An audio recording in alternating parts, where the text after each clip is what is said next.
Welcome to the Midnight Madness, the Midnight Reactions, the Midnight Craziness. Week 7 of the Washington High School football season. Welcome, viewers and listeners. I'm Todd Milles, your host. Joining us, as always, the championship coach, Eric Kurle, and my good friend in the Tri-Cities, Matt Evans from Evans Rankings. Got to see him in person tonight at the Chiawana-Kennewick game. Some crazy finishes that we get to talk about.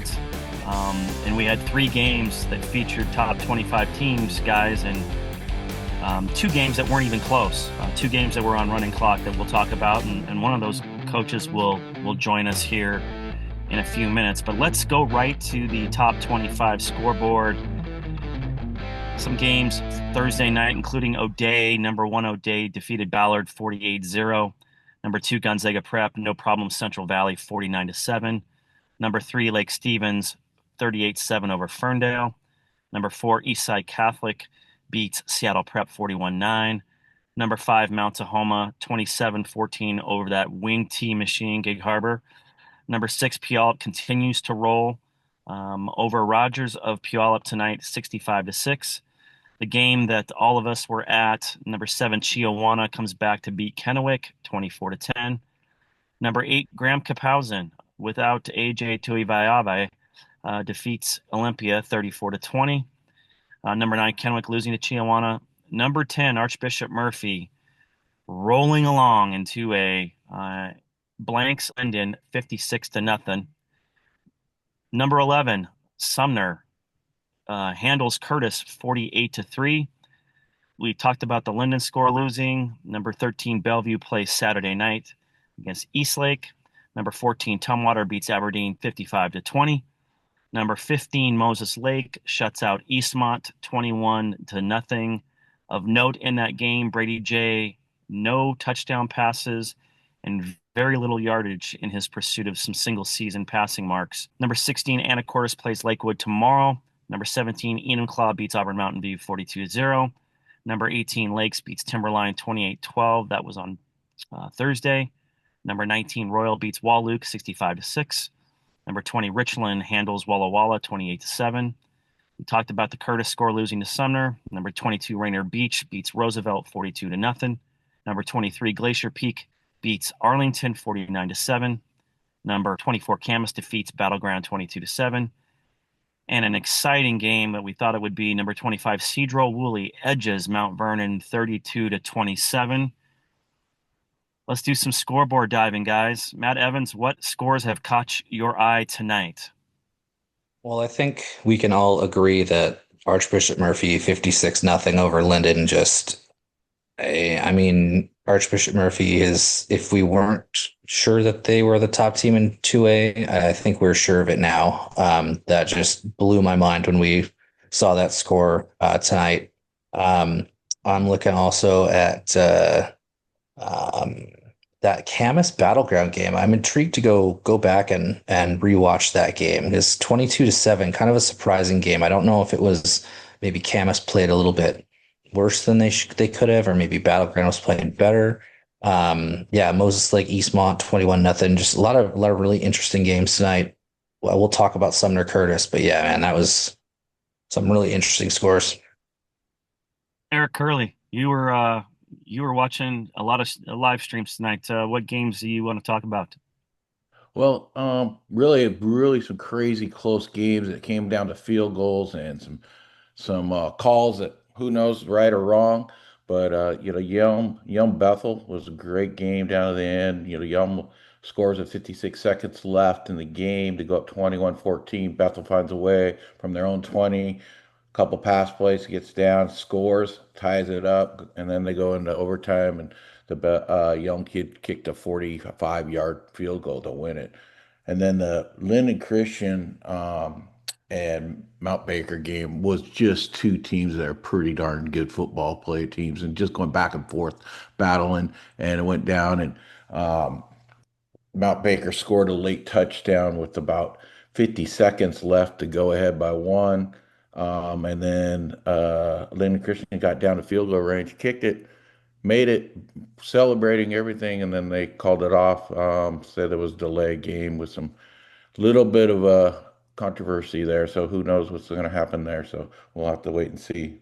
But it was exciting football, and it just was cool to see teams just not give up. You go down and you're 50 seconds left, and you can drive down and make a chance to win it. Yeah, the score that caught my eye, the crazy up and down year for Sumner football continued tonight, guys. This I felt like all week this was a game they could not lose. If they have 4 losses on their resume, it's going to really hurt them with the committee, I think. I know that they played a really good schedule. I thought this was a dangerous game tonight. Curtis is very, very physical on both sides of the ball, and 48-3, handled them in every aspect. Texted Keith Ross after the game, and basically his message was, "We're back." And if that might be the thing that kind of gets them going. So we'll see. And obviously the Archbishop Murphy game, I knew Linden would have difficulty scoring. I didn't think they would get shut out. For a team to run through that conference like Archbishop Murphy has in 2025, I don't know. They're the overwhelming favorite. I know Tumwater thinks they match up well with them, and maybe they're the only team physically that can, because they also run the wing tee. But right now, Archbishop Murphy might be the most overwhelming favorite in any of the classifications. So, and now introducing as our special guest tonight from those mighty Sumner Spartans, the defending 4A champs after an impressive win over Curtis, Keith Ross joining the show. Keith, thanks for coming on our Midnight Reactions podcast. Very impressive win. I think a few of us were kind of thought maybe this was a critical game for you guys against a team that was very physical up front. What were some of your thoughts about coming into the game tonight with Curtis? Yeah, this game was big for us.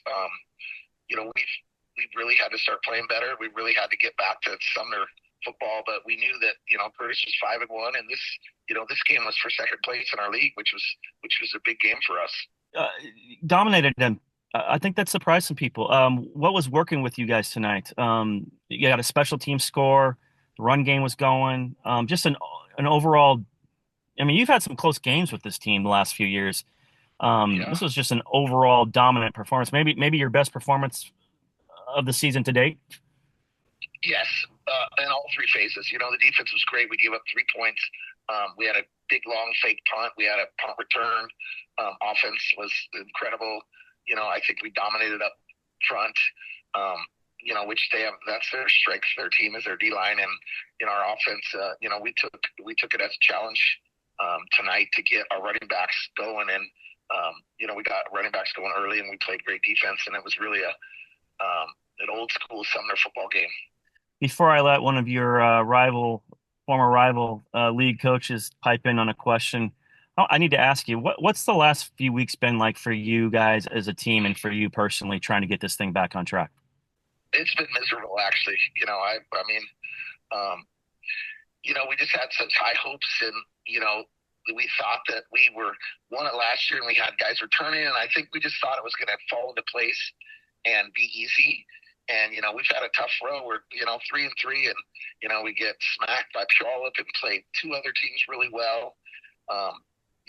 We had to have a coming to Jesus meeting this week about this week was going to be the determining factor if we were going to get it figured out. And I challenged the kids to get back to basics. Remember what got them there. We got to do our jobs, and we got to have intensity, and our effort level hasn't been good. So yeah, this was a big, complete turnaround for us.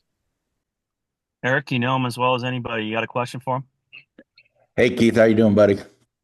What up, Kurle? I'm glad I don't have to play you anymore. Hey, maybe you're good, man. I want to tell you, what a thing. You had the 2 tough losses, and then the big game that you just did. You got slapped around, like you said. Those things wake up. But what I love, your guys always play they got playing in this game. I was able to watch, get back and forth on it online. You got the juice back. You got that juice that you guys have to play well, and you get that school and stadium going and getting your guys going. And how did you guys, like, I know you had a meeting, but did you guys practice that during the week? I mean, did you get your guys a lot of enthusiasm at practice with your coaches, that kind of thing? Yeah, we met on Sunday and we just were kind of baffled about this team, and they're just so nonchalant, and I think we were coaching nonchalant, and we weren't excited, we weren't practicing like Sumner, and and it's my fault, I guess. I was riding that state championship train and thinking that we had it figured out, and then you go 3-3 and you gotta decide, are we gonna make a change, or we're going to stay the same. So we really challenge the kids, and we practice hard like we used to practice, live against the scout team, and with intensity.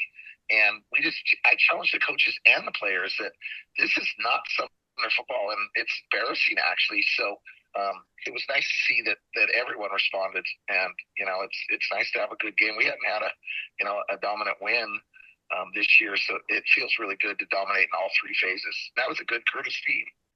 Yeah, it was a very good team up front, and I thought you guys played really well up front, and that was good to see. And where a week ago or whatever it was, a couple weeks ago when you played Puyallup, that you got beat up front. So yeah, nice to see it. No, we challenge our kids, and you're right. Curtis's strength is our O&D line, but I think our kids played great. Our O-line is really good, and we got back to running the ball and being physical, and big plays on offense, and just the kids had fun tonight and played hard, and it was just a proud moment for me to see that we got Sumner football back on track. There you go. Well, a happy Keith Ross. We haven't heard that. We haven't heard this. We haven't heard this guy a lot this year, but an impressive big win over Curtis tonight. Keith, thanks so much for joining the podcast, and best of luck keeping this ball rolling and keep everybody healthy. We'll talk in the future. Okay, bud? All right. Thank you, guys. We appreciate all the coverage you guys do for us, so thank you. That's Keith Ross from Sumner joining the Midnight Reaction podcast. Let's go right to the final segment, guys. Hot takes. Nobody brings it as piping hot as Matt Evans with the takes. What do you got tonight, Matt, after week 7? I think that my hot take is I think that the Chiawana defense may be one of the best defenses in the state. We saw tonight with our very own eyes, we saw a team that was pushed to the limit, and they bent, but they didn't break. They made huge plays when they needed to, kept themselves in the game, and then Emmett Osterdock took over, and they pulled out a big win over Kennewick tonight. So yeah, I think that if Chiawana's defense plays like they did tonight, I think that they're going to make a deep run in the state tournament. Eric Kurle, what's your hot take for week 7?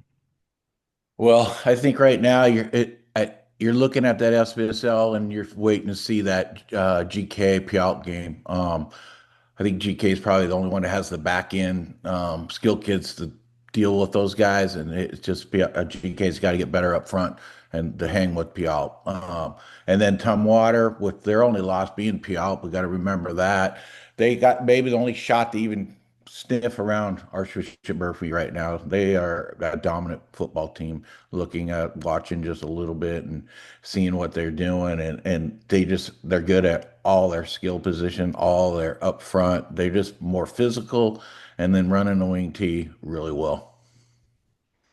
Yeah, my hot take kind of goes back to the beginning of the season when we talked about the 4A classification. Probably the most wide open, probably the deepest in terms of teams that could make a run, teams that could get on a roll and get to late November, maybe even to Gridiron Classic. It hasn't played out like we all thought it would. Sumner being probably the best living example of that. But Matt's right. We talked about Chiawana. They've had to sort of find themselves offensively, and I thought Emmett Osterdock played really well in the fourth quarter to lead them back. We talked about Sumner. They've gone through kind of hell and back to kind of find themselves.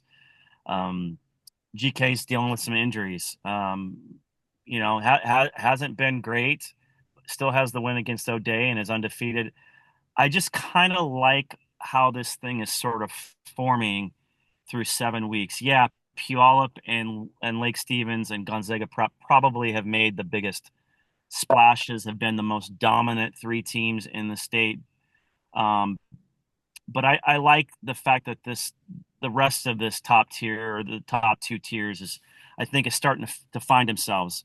And I think that the teams that we just mentioned are going to be serious players once, early November starts. Teams that have some state playoff experience, like Chiawana, like the Spartans, maybe even Camas. I know their score didn't look impressive tonight, but talking to Adam Matheson, he's got a couple guys back, a couple transfers in that started playing. I think he likes the way that's coming together. Don't ever count out Camas. I love this classification. I'm really excited for this classification. I have a sneaking suspicion that the three of us could come up with our final four in 4A, and I don't think it's going to be anywhere close to what it actually happens. I just think that this is a fun, exciting, suspenseful classification, and looking forward to seeing what happens here over the next 3 weeks. Well, that will do it for our Midnight Reactions Week 7 podcast. I am your host, Todd Milles. Thanks to our weekly guests, Matt Evans from Evans Rankings, the championship coach, Eric Kurle, and Sumner coach, a very happy Sumner coach, Keith Ross, as our call-in coach tonight after their big win against Curtis. We will see you guys next week, week 8.